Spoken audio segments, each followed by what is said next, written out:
Hey guys, it's your boy, Ballface 8020, back again with another great commentary.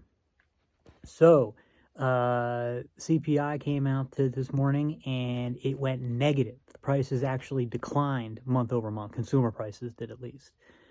This is the first time certainly since COVID, that this has happened. I think maybe even from before that. So, and it's consistent with what I said a few videos ago in an Economics video about how the dramatic slowing of credit creation in the fourth quarter of last year. You wouldn't expect something like that to show up in prices until, around now, and now might even be early, if anything. So the reason that this is a big deal is because the Fed wants to cut rates, for a variety of reasons, especially with the election coming up. So, they want to do what they can to save the Democrats. But also, I think just the financial system is under a lot of stress.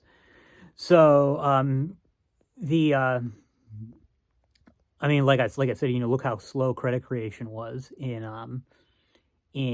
late 2023. If it keeps growing the way our system is, if credit keeps growing at that rate, the whole thing is going to collapse. We would need at least 4.5% a year credit creation just to keep the thing running. And right now we're at I think a 3% a year rate, and that's with higher inflation, which means you need even more credit creation because it's relevant to the size of the economy. Relative, to the size of the economy, how much credit creation you need. So if you're running 10% inflation year over year, you don't need 4.5% credit creation to keep the whole thing running. In that case, you need I don't know exactly, but you would need 12% credit creation in that sense. Maybe even more in that case. But but anyway, the reason though that all this is a big deal is because if you look historically, you don't have market crashes until, and financial crises until the Fed starts cutting. Now, I think that's probably, more of a coincident thing it's a more coincident than causal.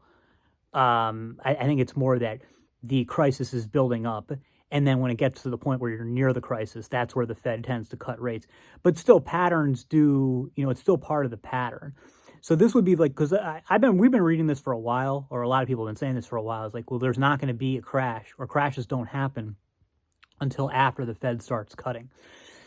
And so now I don't think there's any question that there's going to be, a Fed cut soon. And they're saying that it looks like in September. I don't think they're meeting in August. So they'll do one more month, and then we'll see if prices continue to decline. I don't know if they're going to decline year over year again. But we'll go wait for the July data. But they might even do an emergency cut before then. And once they cut, that's it. That's the last thing. That's the last thing we need for everything to crash. And I stand by what I said earlier. I think there's going to be a market crash at the end of October. We'll see. That's all for now. See you in the next.